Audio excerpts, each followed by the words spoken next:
Vera, a audiência é sua. Mais uma vez, muito obrigado por ter aceito o nosso convite. Para nós é uma honra, uma alegria muito grande ter você aqui conosco hoje. Obrigado. Bom, primeiro quero agradecer o convite do Crispino. É um prazer e uma honra ter essa oportunidade de conversar com os professores e pesquisadores e estudantes aí do Pará. Então, o meu tema, o tema que eu propus apresentar para vocês é o Física Sem Dogmas, Experimentação e Formação de Professores de Física. Eu vou só fazer uma pequena correção na minha apresentação, Crispino. Na apresentação que você fez de mim, eu continuo trabalhando com física e estatística, de biomoléculas, mas há cerca de 15 anos eu comecei a dar aulas, nós temos uma licenciatura separada do bacharelado, e a partir daí eu me envolvi muito com a formação, tanto inicial quanto, eu chamo de permanente, de professores, né? E realmente isso ocupa uma parte grande do meu tempo, mas eu continuo, me mantenho ainda na área de pesquisa também com física e estatística.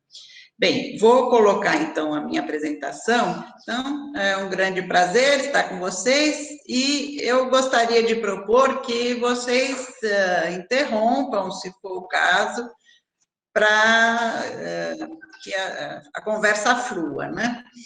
Bem, então, o tema que eu propus foi Física Sem Dogma, e talvez isso cause alguma dúvida, né, do que se trata, do que eu estou falando. Bem, eu vou entrar direto num exemplo que eu acho que ele é muito gritante e ele ilustra muito bem o que eu quero dizer, né? Então, a minha primeira transparência aqui mostra o quê? É ensinado na escola, acho que no terceiro ano do fundamental e depois retomado até o ensino médio, né? O sistema solar e a Terra, nesse sistema solar, girando em torno do Sol, girando em torno de si mesma, né? Com aí essa figura que vai aparecer nos livros, provavelmente mais simples no terceiro ano, e mais vai se complicando ao longo do curso na escola, né?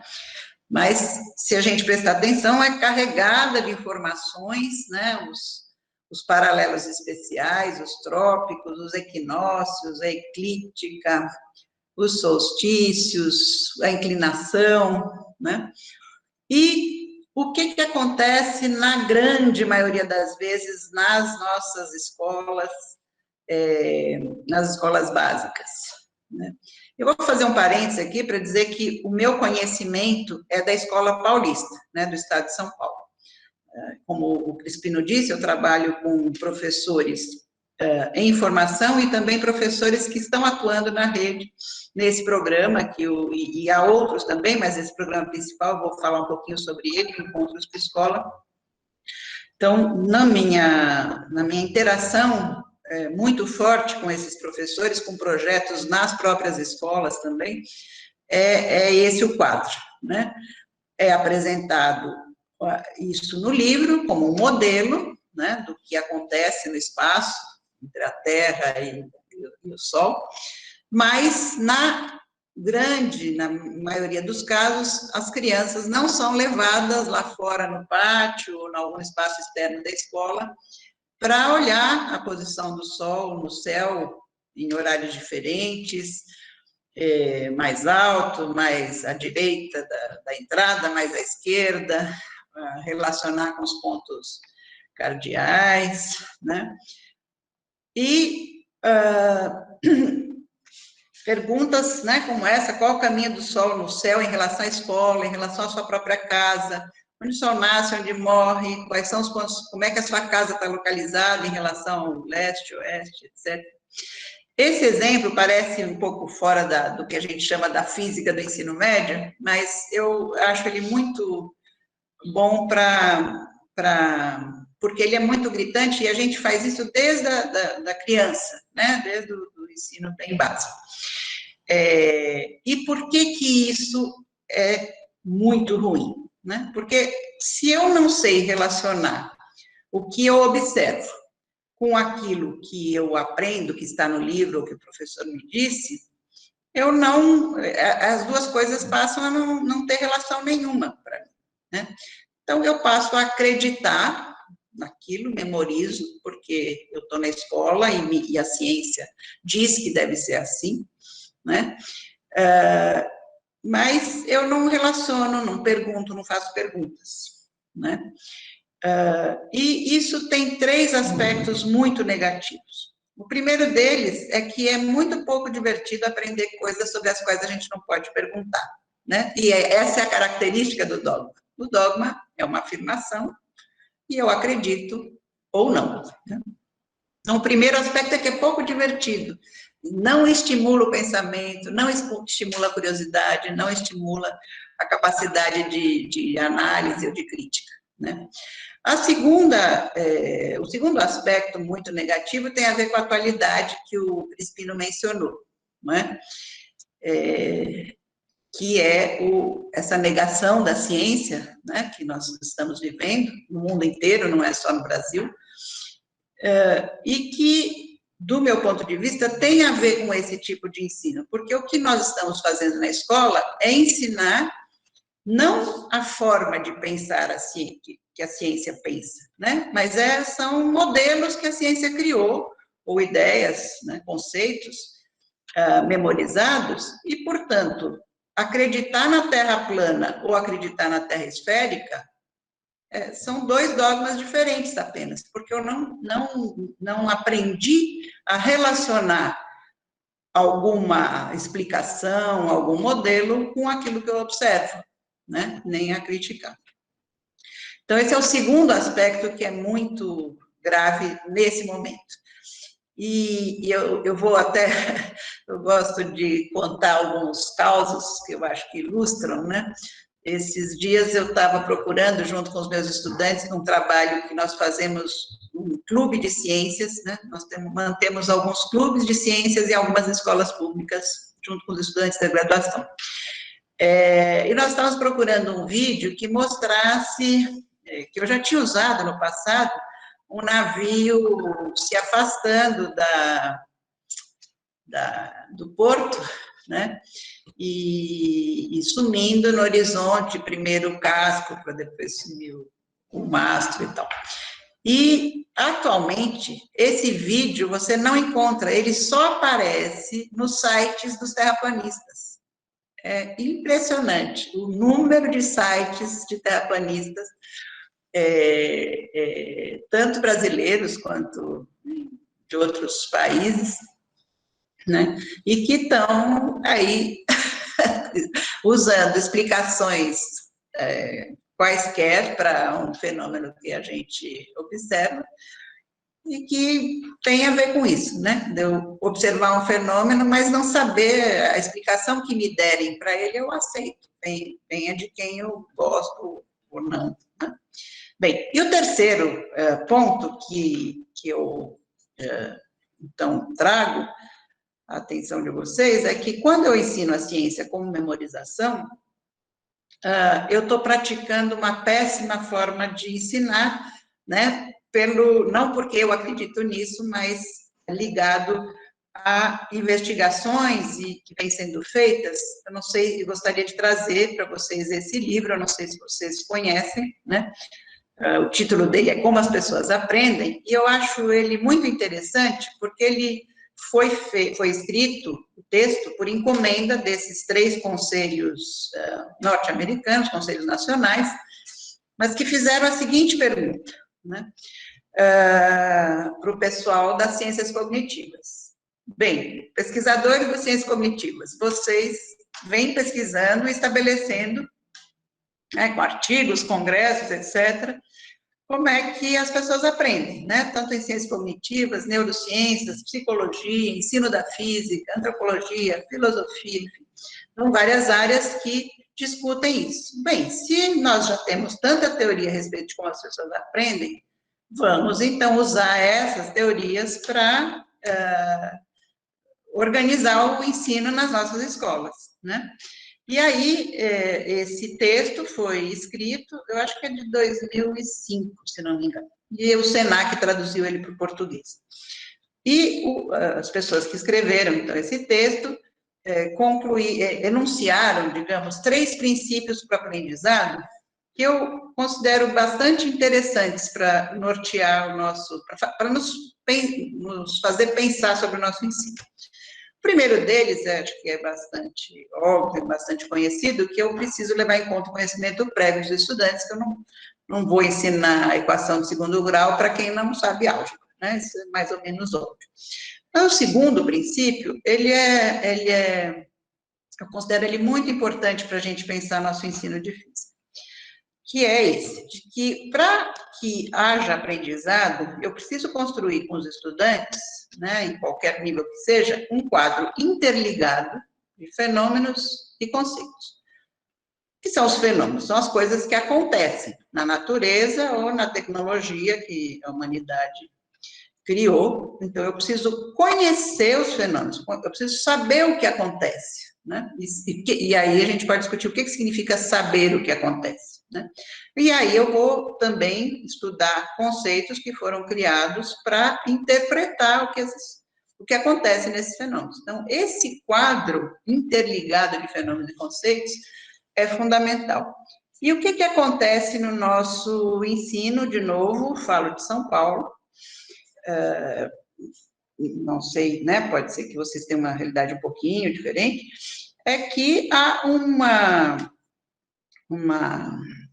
foco enorme na parte conceitual, teórica, nas aulas teóricas, e os fenômenos são apresentados em aulas experimentais, mais como demonstrações, não demonstrações, mas como, como é que se chama isso? Como verificação, né? Muitas vezes pouco interessante, não são experimentos para que você conheça o fenômeno, explore o fenômeno, desenvolva a sua curiosidade em torno daquele fenômeno, né? É uma coisa bem dirigida e separado conceito e experimento, né? Vou retomar esse ponto algumas vezes. O terceiro princípio, não precisamos falar muito sobre ele, mas ele também é bem interessante, que é preciso que o professor incentive a prática da metacognição, que o que é? Quando eu vi essa palavra pela primeira vez, eu não sabia o que era, mas é você ser capaz de pensar sobre o que você aprendeu, organizar o que você aprendeu, fazer perguntas a você mesmo, né, então, você ser capaz de pensar sobre o seu próprio aprendizado. Bem, esse segundo ponto, de qualquer maneira, ele está relacionado com uma outra conclusão desse estudo, que é esta segunda aqui, né? O aprendizado é eficiente quando ensinamos aos estudantes a postura do pesquisador, né? E mais para frente a gente retoma, embora possa surgir a pergunta, bem, mas como é que eu ensino ao estudante, né, da escola a postura do pesquisador?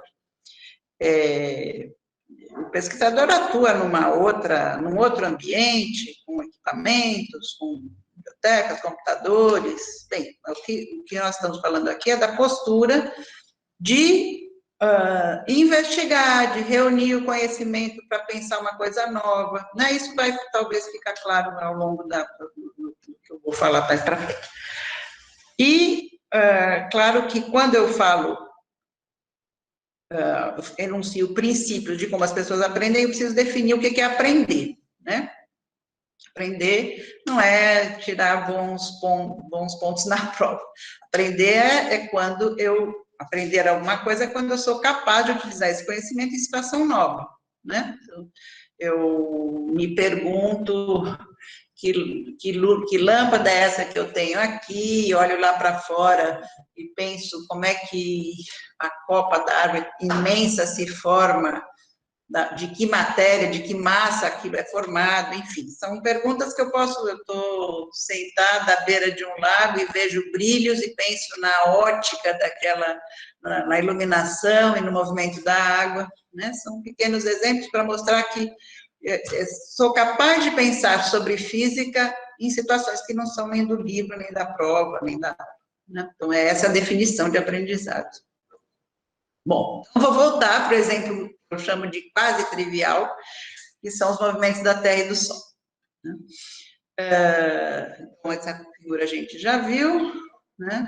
E, então, vou apresentar para vocês, nesse exemplo, uma coisa que é um caminho que a gente vai fazer. Bem, eu quero que o meu estudante, eu não gosto muito da palavra aluno, viu? Por isso, quando eu falo estudante, eu estou falando da escola ou da universidade, tanto faz. Mas eu quero que o meu estudante, minha criança do terceiro ano, quarto ano, consiga pensar sobre o movimento da Terra em torno do seu próprio eixo, como modelo para explicar o dia, o caminho do Sol no céu, dia à noite, etc. Então, eu quero saber o que ela pensa, né? O que ela já sabe sobre isso, e eu peço que ela desenhe, né, o caminho do Sol no céu ao longo do dia. E eu espero que ela faça esse desenho da esquerda, né? Porque depois desta representação, eu vou passar para uma representação mais abstrata, com uma terra esférica, e depois eu vou passar para uma representação em uma terra esférica, mas ainda parada, e depois para uma terra esférica que gira em torno do próprio eixo. Mas o que acontece? Na maioria dos casos, isso acontece, foi uma surpresa, é um dos exemplos de muitas coisas que a gente percebe quando começa a investigar, ter um olhar mais crítico para o aprendizado do estudante, né? O que acontece é o quadro da direita. E qual a diferença entre os dois? No quadro da direita, não tem o Sol no horizonte, né? E aí a gente começa a se perguntar, tá aqui,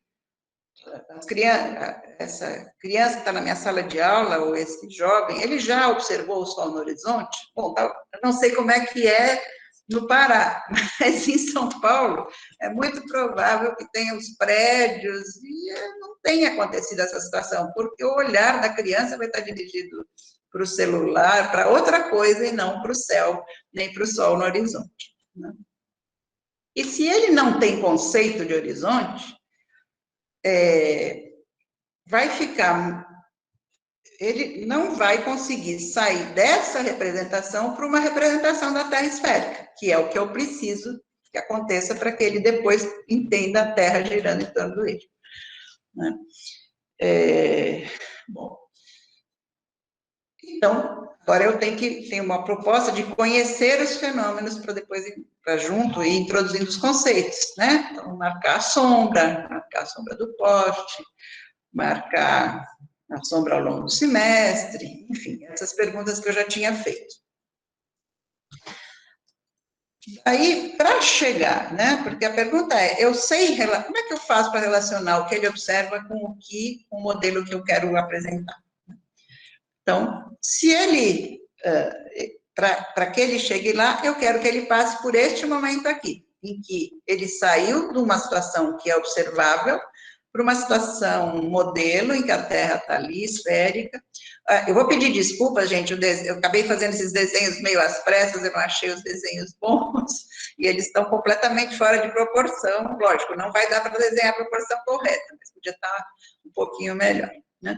Mas então, eu quero que ele consiga fazer uma transposição dessa situação, né, da esquerda, ali, depois que já foi trabalhada com ele, para essa situação aqui, né? Então, e para que ele entenda que a posição aqui da direita, né, ele entenda o horizonte dele, ou seja, até onde ele consegue enxergar o Sol, que isso tem a ver com 6 horas da tarde, isso significa o Sol se pondo no horizonte, né? Tem toda uma construção aí, uma abstração, né? Para que, finalmente, ele consiga com a orientação dessa atividade, construir essa outra situação em que eu coloco, também está os desenhos estão fora de proporção para o que eu quero, né? Eu preciso desenhar da forma, mas que ele consiga se colocar numa terra que agora vai ter que girar, já que o Sol não muda de lugar, né? Então, se no quadrinho da superior à direita são 6 horas da tarde, aonde é que ele vai estar? Né? Enfim, né? Esse é o trabalho de construção, junto com ele, de um modelo e de conceitos, né, que envolvem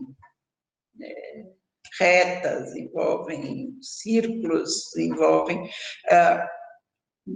conceitos abstratos, e um modelo que se correlacione com aquilo que ele observa. Bom, então esse é um exemplo que eu acho que eu apresentei assim detalhadamente, né? Eu vou pular isso daqui.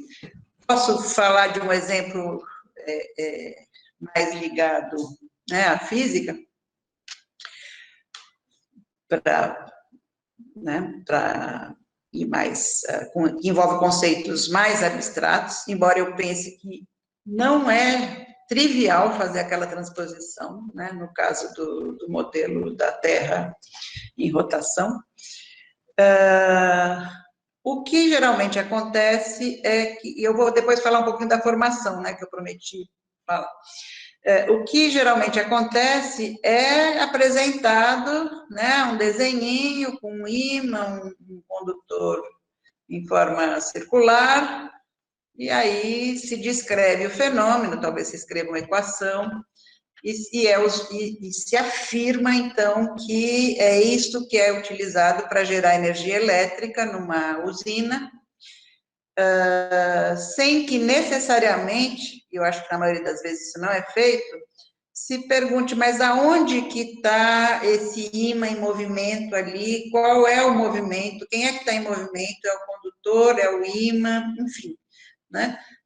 O que eu estou dizendo com isso é que há uma memorização, sem a oportunidade de desenvolver o pensamento sobre o fenômeno, que é muito diferente, né? Porque, então, na nossa proposta, é que ele necessariamente, o estudante, a estudante, precisa brincar com... Eu posso fazer isso, eu não preciso de um laboratório sofisticado, eu posso brincar com o fenômeno, mesmo que eu não faça medidas, com um rolinho de fio de cobre, um LED e um ímã. Se eu não tiver um ímã muito potente, eu não tenho um ímã de neodímio, eu tenho um ímã de ferrite, eu preciso de muito mais voltas do cobre, mas, enfim, é possível, né, brincar com isso, oferecer essa oportunidade para que o estudante conheça o fenômeno, né, passe o ímã numa direção, na outra direção, acenda o LED assim, troque os terminais de forma mais livre, em que ele pensa sobre o assunto.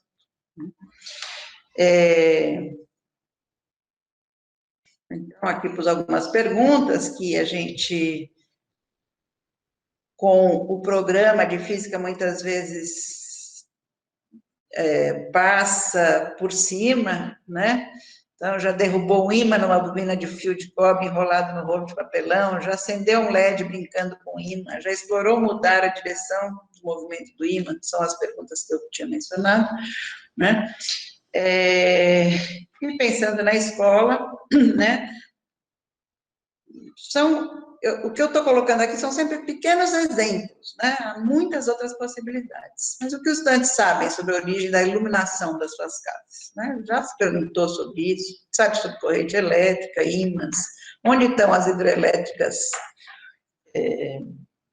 aqui, achei uma figura do Pará, acho que tem a ver ali com Belo Monte, não sei, mas enfim. Eles sabem de onde vem, de qual é a hidrelétrica, dá para saber qual é a usina que fornece a energia ali para a casa dele, né? Como é que eles já se questionaram sobre isso? Como é que a força da água, né, vira eletricidade? Então, há inúmeras possibilidades, eu não sei se falando assim, dessa forma, eu gostaria que vocês fizessem perguntas, viu, comentários. Né? Então, há muitas possibilidades de fazer para conhecer o fenômeno, né? Procurar os caminhos da helicidade, né? Olhar na escola, dentro da escola de distribuição, como é que vem lá de fora, pendurar ímãs na sala, cordinhas, deixar eles lá quietinhos para depois pensar nos pontos cardeais, né? Isso aqui, essa figura, por exemplo, é dos nossos cursos, a gente pode construir coisas bem rústicas, bem simples, claro, aqui eu preciso de músculo, mas daí está aí a interação com a universidade para fortalecer, para permitir essas possibilidades na escola. E aí as perguntas que muitas vezes deixam de ser feitas, né, por eles ou por nós, incentivando eles a pensarem, né? O que é uma bússola? Polo magnético e geográfico. Isso, né, nesses cursos de formação de professores, aparece muito. Eles são opostos, mas aí não lembro bem esse aqui, assim, aquele, mas por quê? Se você sabe por quê, você não precisa memorizar nada, né? Se a Terra é um ímã, eu sei como é que os ímãs se comportam, eu tenho que imaginar por que o polo norte magnético, o polo norte do ímã se chama norte, né? Porque é ele que virou para o norte, quer dizer, cria-se toda uma história em torno deste fenômeno que é a orientação no campo magnético da Terra, né? Por que a corrente da rede elétrica oscila, da pilha não oscila? Né? Para além daquilo que é ensinado no livro de física, é o livre pensar, né, do estudante. Né? Bom, eu acho que não vou passar aqui, né, desculpa, ficou um copy and paste ali da rotação, um ponto de vista que eu esqueci de tirar. Aí temos que trabalhar, nesse caso são muito mais conceitos, né, para conseguir trabalhar a lei de Faraday vinculada ao experimento, muito mais conceitos. Então, isso, claro, sempre vai estar no final de um ano, de um semestre.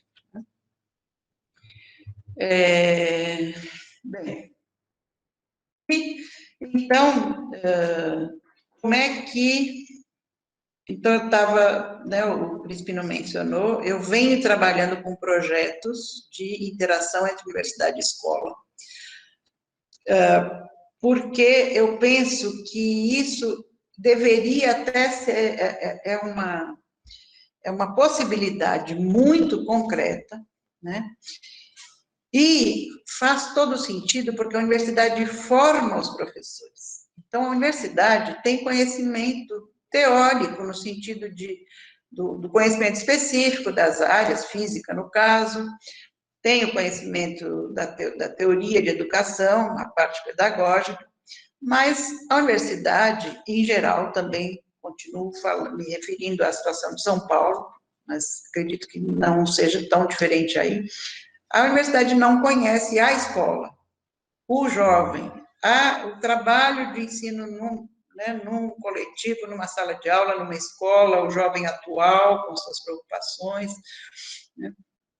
Então, existem dois conhecimentos. Existe o conhecimento teórico em construção na universidade, a possibilidade de criar novas ideias e novas metodologias com mais liberdade, digamos assim, mas na escola há um conhecimento prático, há o desenvolvimento de projetos por parte de professores, a partir daquilo que eles conhecem, enfim, para que essa escola se fortaleça, né, e a formação que a universidade dá aos professores faça sentido, é fundamental essa interação, né? Eu acho que, infelizmente, ainda a gente está um longo caminho, né, da formação, por exemplo, na área da saúde, né? Um médico não pode se formar, uma enfermeira, sem a parte prática no ambiente em que aquela profissão acontece, né? O médico não vai aprender a medir pressão, teoricamente, na lousa, ou auscultar, ou, enfim, outras coisas muito mais complexas, do ponto de vista, no livro, né? Então, e por isso, a formação do médico tem que passar por alguns anos dentro do hospital, dentro do centro de saúde, né?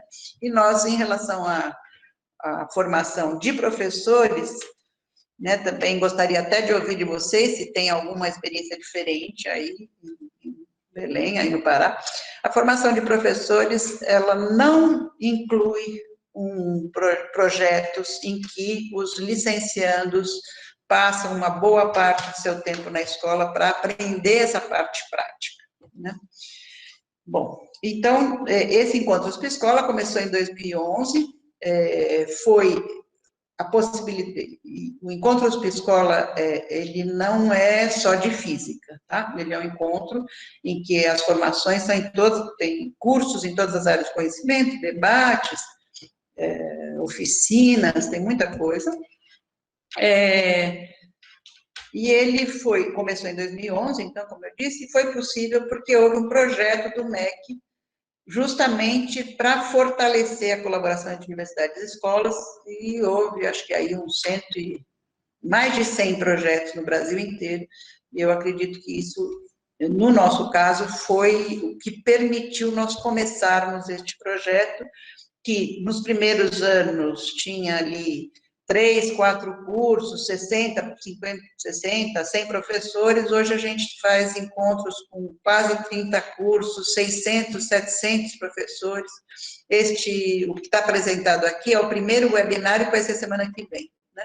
Nós abrimos as inscrições em 2 dias, tinha 1.600 pessoas inscritas. Então, por que eu acho que ele deu muito certo? Porque exatamente a gente tem construído esse encontro, esses cursos, essas atividades, conjuntamente universidade e professores, ou seja, olhando para os interesses dos dois e não imaginando que é a universidade que detém todo o conhecimento e o professor vai lá para aprender, né? Então, esse é um debate que eu costumo colocar.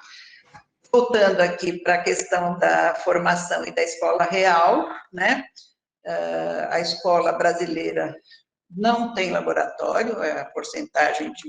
Nós fazemos um levantamento nesse nosso encontro, né, são 2 vezes por ano, então a gente tem ali 1.000, 2.000 professores circulando, e a gente faz um levantamento das escolas, desses professores, quem tem laboratório, quem tem biblioteca, e 5% tem laboratório, né? Mas a gente, então, tem essa ideia de que eu não preciso de um laboratório, eu não preciso de material, né, um pouco irônico, sem laboratório, sem material, claro que não é possível. Mas aqui é um dos cursos, né, do último encontro, até de janeiro de 2020, em que nós estamos ali experimentando numa sala de aula comum, com vidro, vela, prato, né, água, enfim, com materiais muito simples. E para a gente pensar, né, assim, eu acho muito interessante que esse curso especificamente foi completamente inspirado nesse livro à esquerda aqui, né, escrito pelo Michael Faraday, da Lei de Faraday, não foi por acaso, talvez, que eu tenha escolhido a Lei de Faraday como exemplo, né? A história química de uma vela e as forças da matéria. O que tem nesse livro? O Faraday, ele não teve formação acadêmica, né? Ele era filho de um ferreiro, enfim, ele não teria ido parar não teria conseguido, né, chegar à pesquisa que era restrita aos setores mais nobres da sociedade, mas ele assistia a aulas públicas, né? E foi nessas aulas que ele aprendeu, se interessou e conseguiu se aproximar da pesquisa, enfim.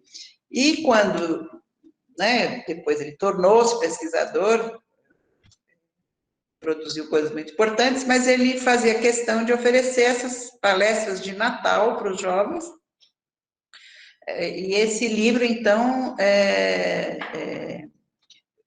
foi escrito com as palestras que ele oferecia para jovens, né, em Londres, acho que é em Londres, sim. E ele então faz, né, a história química de uma vela. Eu até achava que não tinha tanto interesse, eu gostava mais das coisas da matéria, porque uma história de uma vela, né, e o começo do livro ele fica descrevendo as velas, como que elas eram, velas de formas diferentes, materiais, mas depois ele se propõe, ele afirma, numa vela está contido todo o conhecimento do universo. Tem essa frase no começo do livro. Para 2019, era... isso se aproximava bastante da verdade, porque você tem ali fenômenos de calor, fenômenos luminosos, reações químicas que são análogas à da respiração dos seres vivos, né? Tem fenômenos eletromagnéticos que você pode explorar com o conhecimento atual, né? Então, o que nós fizemos não foi simplesmente reproduzir o livro, nós adaptamos, né? Nós usamos vários dos experimentos que são possíveis de fazer com materiais simples e utilizamos conhecimentos atuais, por exemplo, para interpretar as diferentes cores da chama, né, onde você tem reações químicas com emissão de luz, onde a questão do espectro do sólido contínuo, o espectro discreto ligado a emissões eletrônicas. Então, dá para trabalhar, né? Então,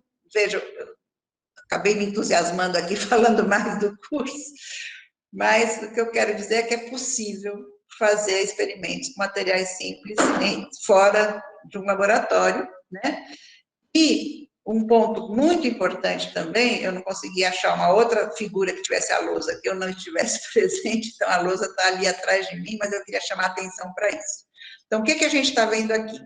Por um lado, os professores cursistas estão fazendo os experimentos e conversando entre si sobre o que eles entendem do que está acontecendo ali, né? A gente tem um roteiro de perguntas, de propostas, e, portanto, eles estão ali, entre eles, discutindo o conhecimento que eles já têm sobre esses fenômenos.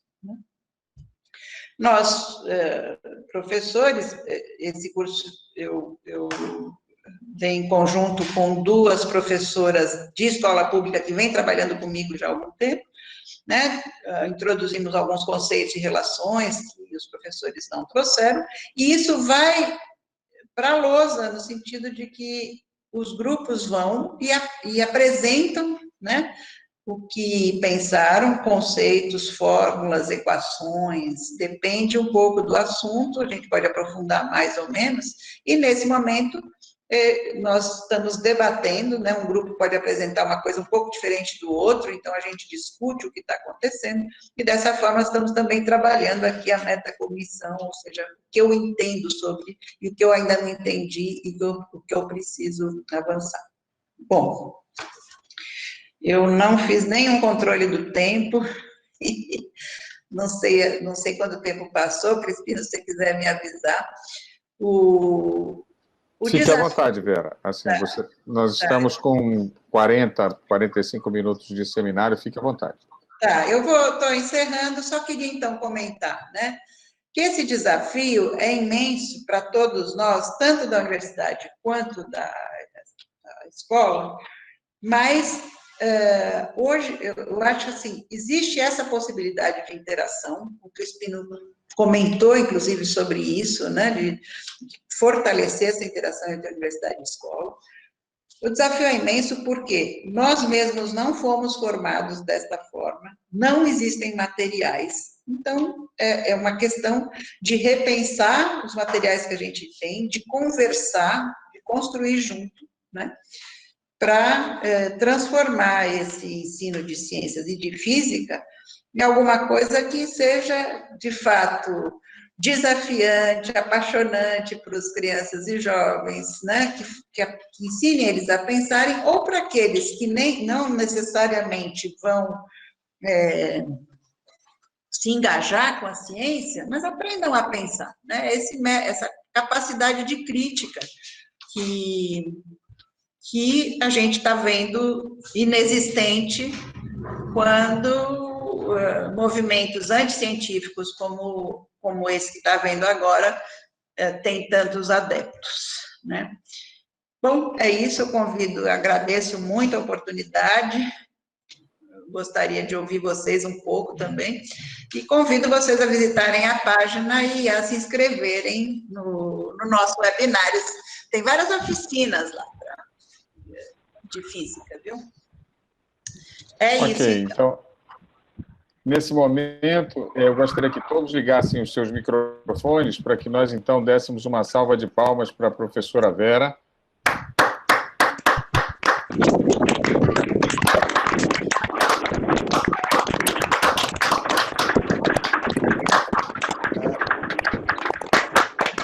Ok, dessa forma, fica menos impessoal, porque, na verdade, nesses webinários, a pessoa apresenta como se fosse, né, uma coisa imaginária, né, quer dizer, diante do seu computador, e fica tudo uma sensação.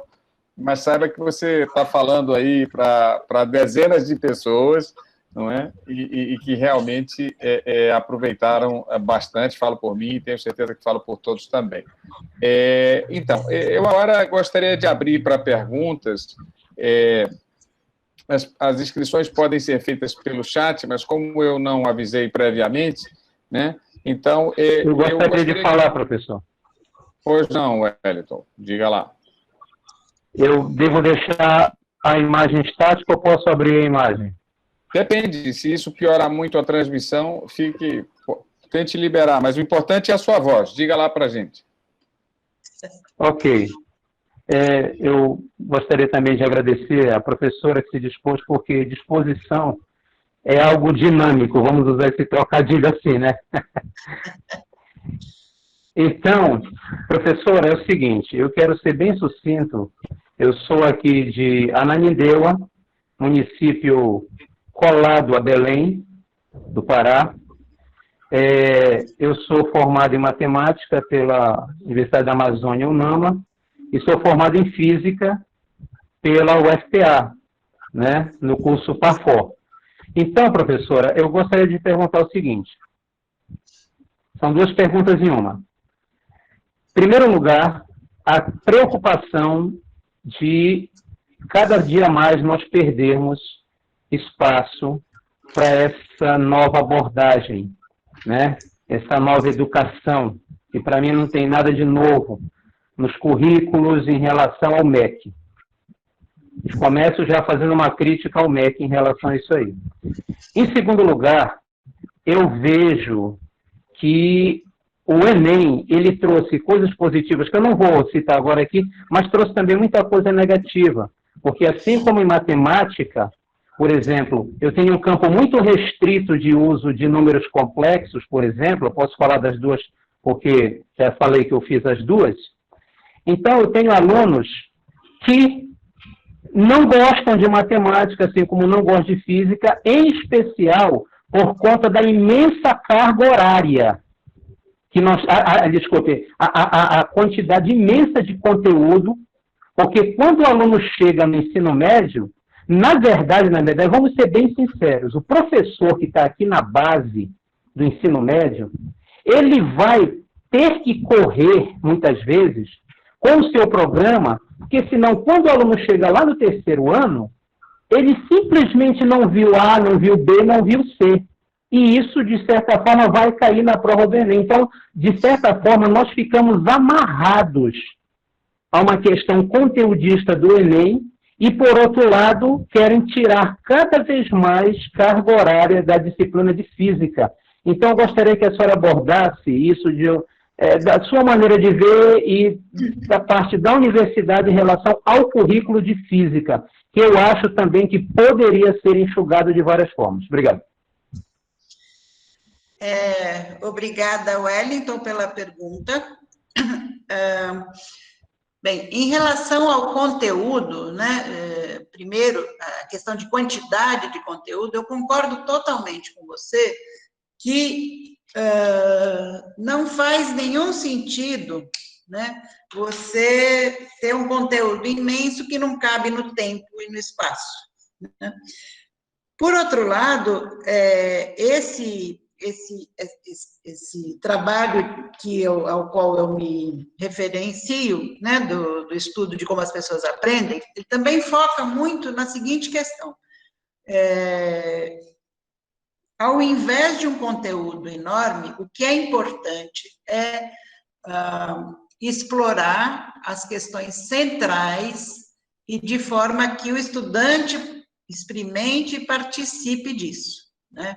Então, em relação ao conteúdo, eu tenho essa posição. Não faz nenhum sentido a quantidade de conteúdo que está nos livros didáticos e que se imagina, então, que deva ser ensinado no ensino médio, né? Agora, por outro lado, Wellington, existe uma distorção, eu estou falando do nível do ideal e do que eu penso sobre o nosso ensino, né? Por outro lado, o nosso ensino ele é muito distorcido em relação ao ensino de ciências, pelo seguinte, a física só vai ser ensinada no ensino médio já com fenômenos, conceitos, teoria e matemática, né? Isso é completamente irracional, porque a matemática digamos assim, depois que eu entendo que existem os fenômenos, que eu olho para eles de uma certa maneira, que eu fiz medidas, e dessas medidas saíram números, e esses números foram relacionados em equações, né?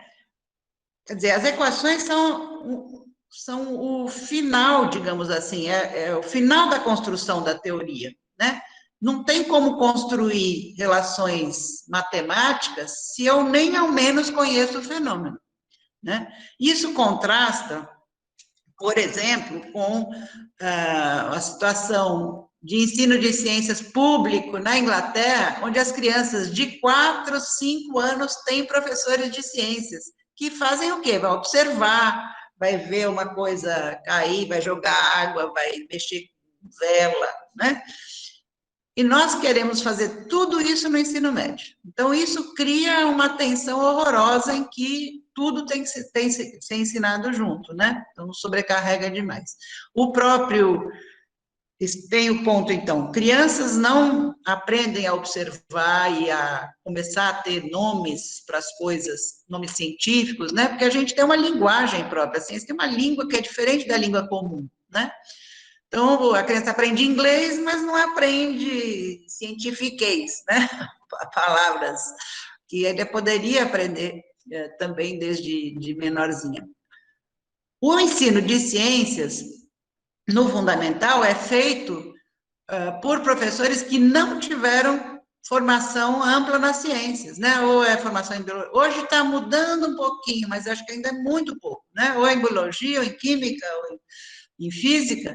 Então, também não vão ser capazes de dar essa visão mais integral e uma visão mais ligada aos fenômenos também, né?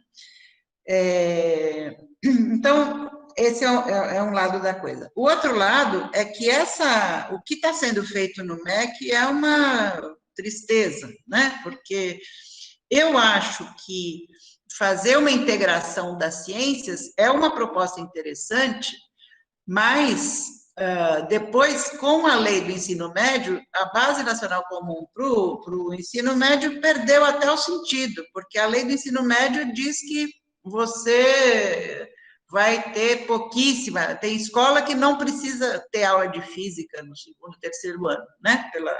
Na Sociedade Brasileira de Física, o Crispino mencionou que nós dois estamos lá no conselho, nós andamos estudando o que a Base Nacional Comum do MEC propõe para a escola, né?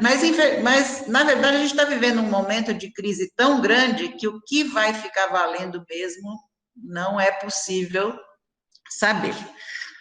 Agora, por último, eu queria também comentar, Wellington, que assim,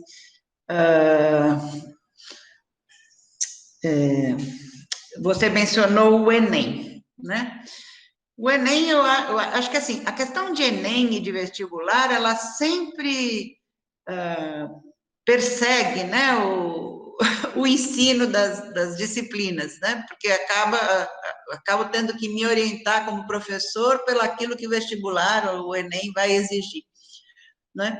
Eu penso que também a gente, como professor de física, tem que pensar assim, eu estou ensinando física para todos, não apenas para aquele menino que vai estudar física futuramente, ou química, ou enfim, vai para a área científica. Então, o que eu preciso ensinar a essa criança, a esse jovem, é a pensar, né? Os nossos métodos, as nossas ideias, mas de forma que ele possa aprender a observar, relacionar, estudar e pensar. E para isso eu não preciso ensinar toda a física. Né, toda a física, em todos os detalhes que o programa, o livro do ensino médio diz. Eu preciso das bases, o que é eletricidade, o que é magnetismo, o que é calor, as coisas bem básicas, eu não preciso de detalhes, de circuitos, de calores específicos, né? E é isso que talvez falte a gente ter tempo para pensar. E só para concluir também, a elaboração, né, desses projetos do MEC é outro defeito brasileiro, ela é feita por um grupo muito pequeno e seleto de pessoas com pouca relação com a realidade da escola, né? Bem, acho que parar um pouquinho para dar oportunidade, caso alguém mais queira perguntar. Não sei se consegui responder, mas... Obrigado, professor. Um pouquinho aí. Obrigado, ainda teria... Obrigado. Ainda teria muita coisa, mas eu agradeço. Muito obrigado. Obrigado, Wellington. Obrigado, Vera. Então, eu tenho aqui no chat, há um comentário do Rosivaldo, né? Professora Vera, parabéns pela palestra. Você trabalha a experimentação com materiais alternativos baseado na teoria da aprendizagem significativa de Ausubel, né? Se alguém tiver também uma outra pergunta que já queira fazer, de repente a professora pode responder num bloco. Se não, professor. Sim, então, respondendo, quer dizer, eu não sei se eu consigo responder para o Rosivaldo. Eu conheço a teoria do Ausubel, né? Assim, são duas questões. Uma é que o conteúdo, as ideias que eu vou trabalhar, elas têm que fazer sentido para o aluno, né? Para o estudante. E, para que faça sentido, no meu ponto de vista, é preciso que ele faça experimentos, faça observação, brinque com os fenômenos, né? Então, certamente, essa minha posição reflete também elementos da teoria do Ausubel. E quando a gente fala muito de materiais alternativos, né? É isso mesmo, é possível fazer experimentos, eu acho que talvez tenha um ponto importante aqui. Esses experimentos não são experimentos em que eu tenho medidas precisas, né? Em alguns eu posso até medir algum comprimento, algum volume, uma temperatura, mas não são experimentos em que são experimentos mais qualitativos, né? Mesmo a lei de Faraday, eu inverti o sentido eu inverti o movimento do ímã, eu movimentei o circuito em vez de movimentar o ímã. Tudo isso posso experimentar e posso correlacionar com uma equação matemática que vai mudar o sinal, eu vou ter mudança de sinal, etc., né, do vetor ou do sentido da corrente. Então, os materiais desculpa, só voltando um pouquinho, eu não faço medidas, eu não tenho números para que esses números possam ser colocados num gráfico, numa reta, ou numa curva qualquer.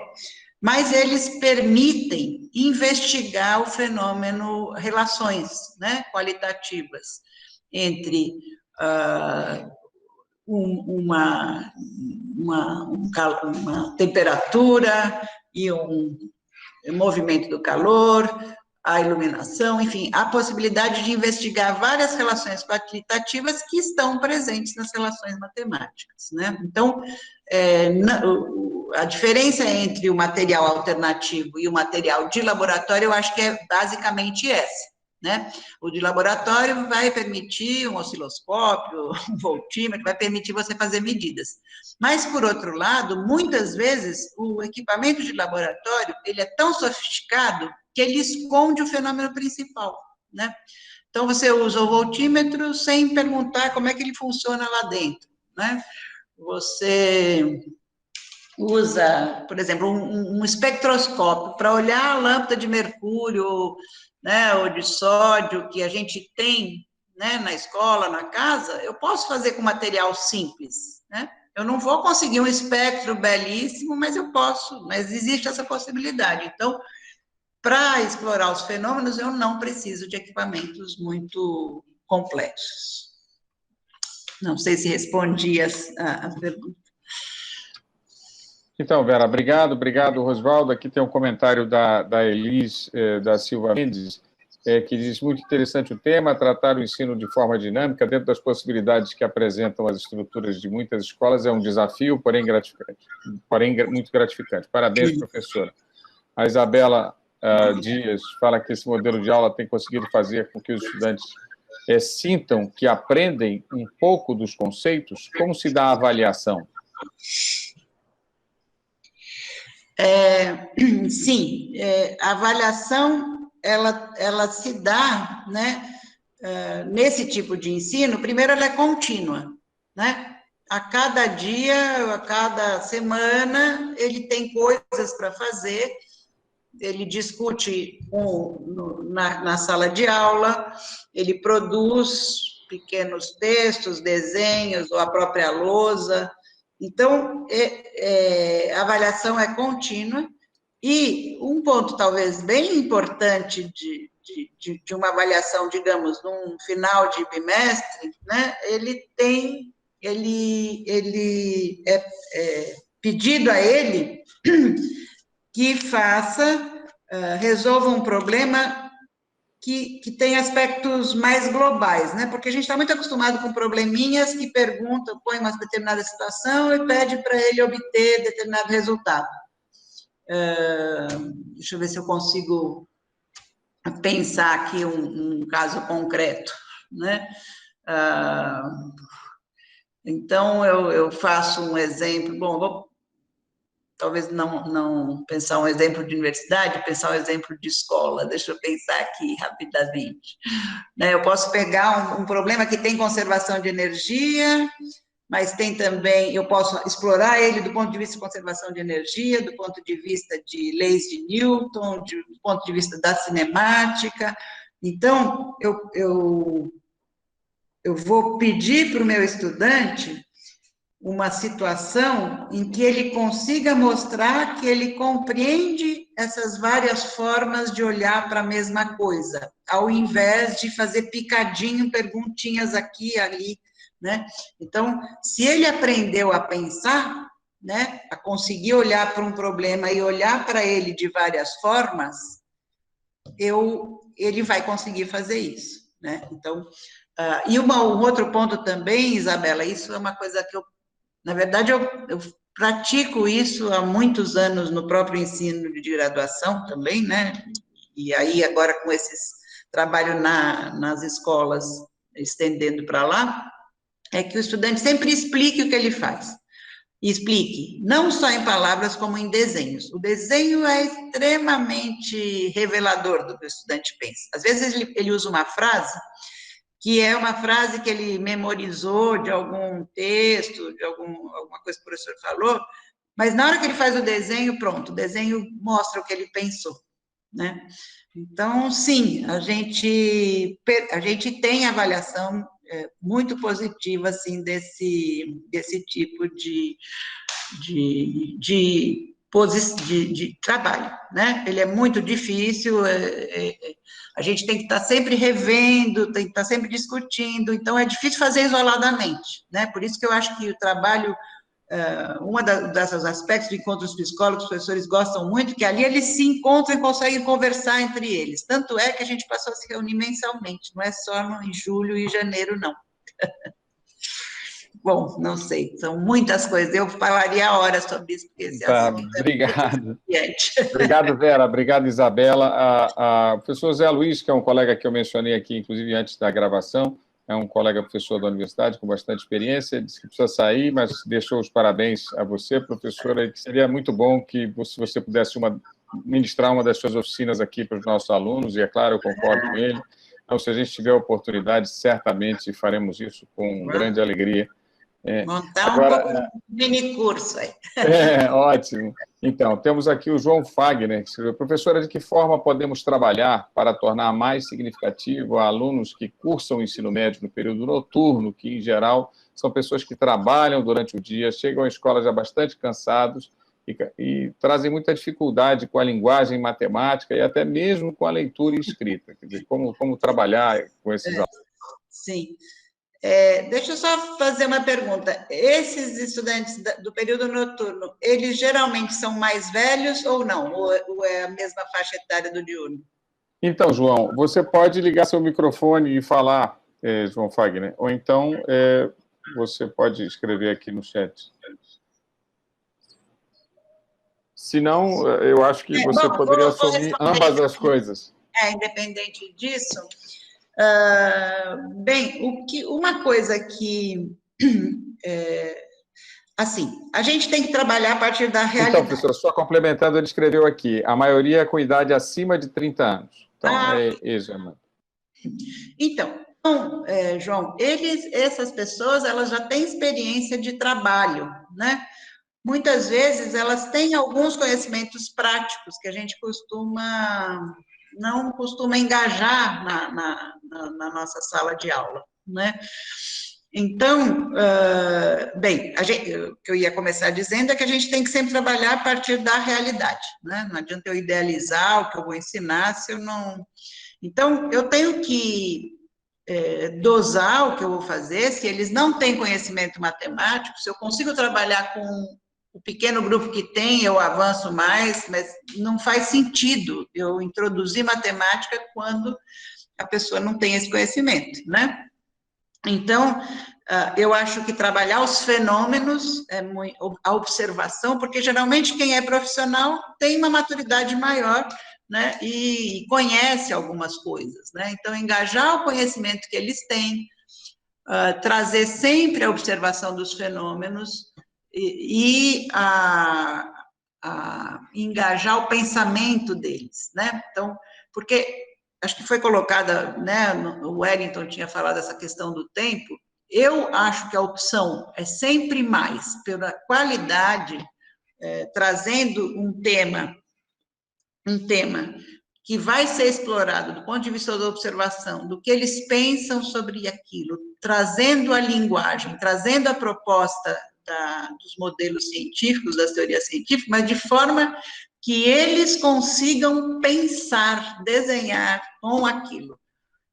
Então, eu acho que, eu não sei, não tem uma receita melhor do que isso, né? Um exemplo que... que eu estou muito com os exemplos de astronomia na cabeça, porque a gente está trabalhando com um clube de de 2 escolas exatamente nesse tema agora. Então, uma coisa que aconteceu, por exemplo, que foi fantástico, né? Alguns estudantes me falaram, vamos pedir para eles fotografarem as estrelas, fotografarem a Lua, fotografarem o Sol.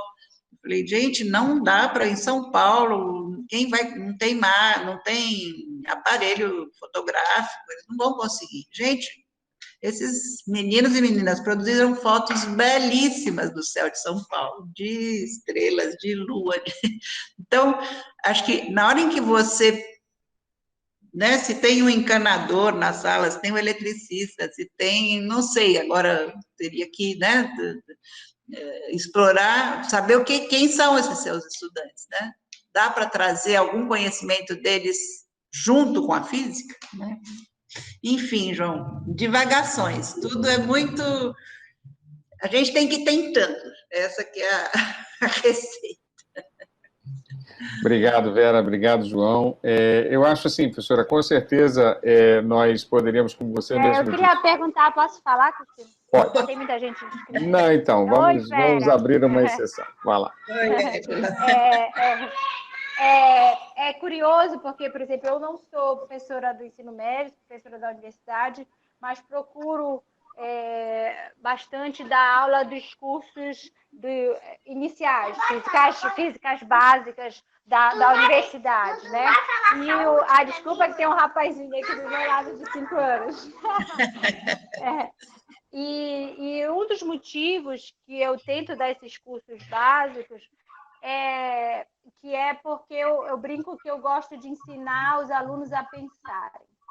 E eu percebo que eles entram na universidade sem saber pensar. Até aqueles que têm um conhecimento abstrato de matemática, os que passam em engenharia e tal, não pensam. Exemplos práticos, para a gente ver que a nossa formação de ensino básico e ensino médio é deficiente no Brasil. Tipo você, um exemplo bem prático é você dar exercícios do livro Halliday ou do Moisés no Sem Wagner. Moisés no Sem Wagner sempre cobra uma contextualização de conhecimento, como você falou, pensar globalmente, e o outro um pensamento muito fracionado, meio que decorado, né? Aplicar tal coisa que não condiz com a realidade do que a gente vive, né? E você vê que eles não aprenderam a pensar. Então, realmente, esse seu trabalho é bem interessante, porque é o que a gente acaba na universidade tendo que correr atrás, mesmo daqueles que conseguiram ter um conhecimento abstrato, independente dessa deficiência, né? A gente tem que ensiná-los a pensar. E é o que você colocou, é ensinar a pensar diante dos experimentos, diante da realidade. Exato. Muito bacana, porque a gente acaba fazendo na universidade isso inconscientemente, e vocês estão tentando formular de uma forma mais interessante. Obrigada pelo seminário, é muito bacana.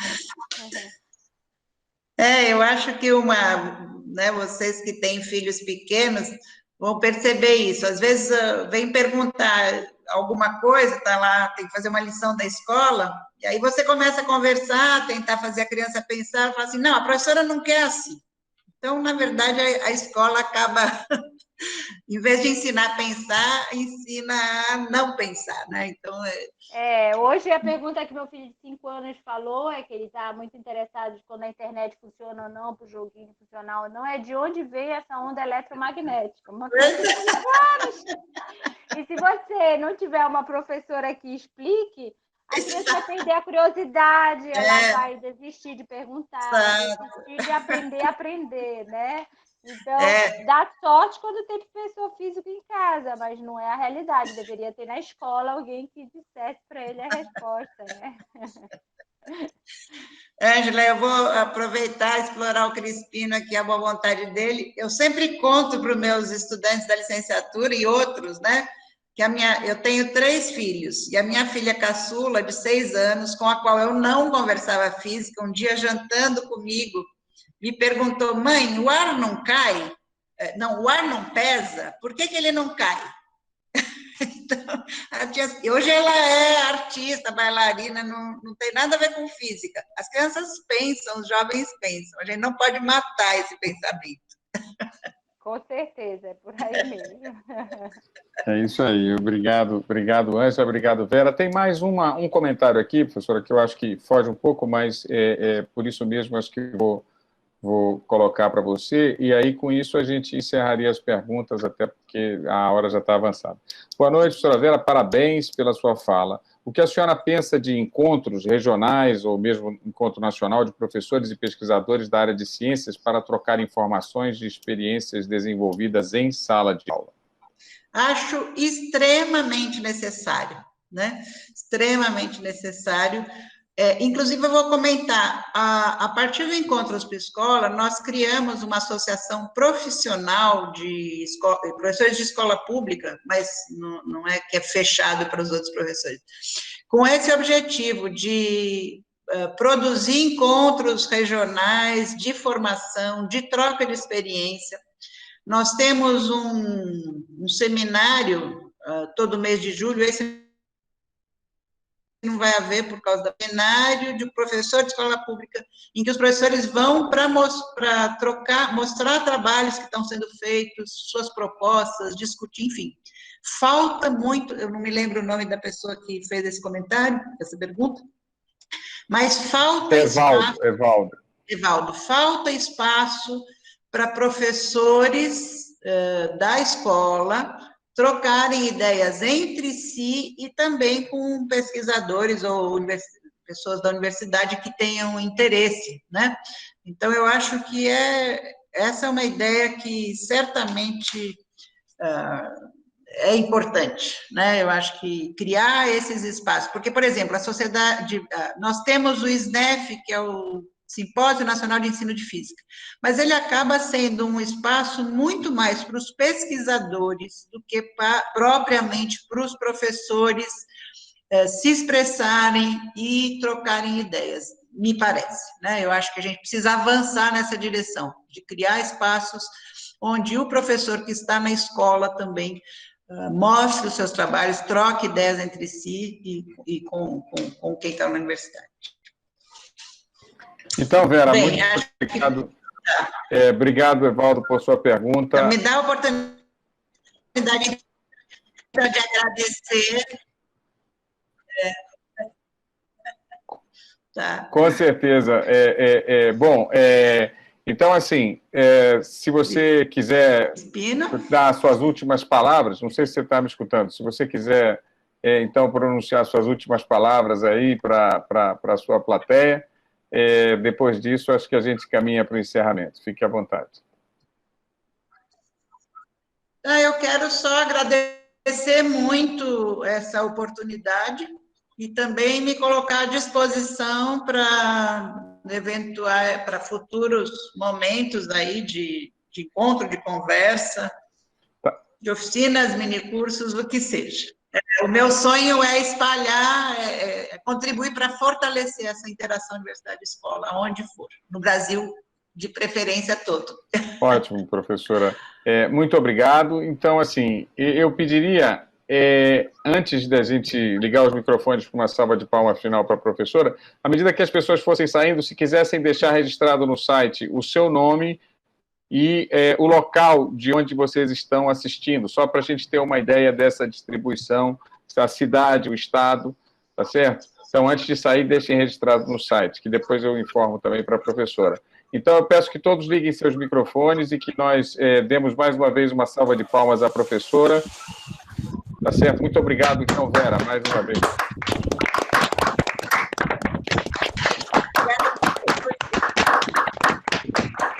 Com isso, a gente encerra. Muito obrigado a todos.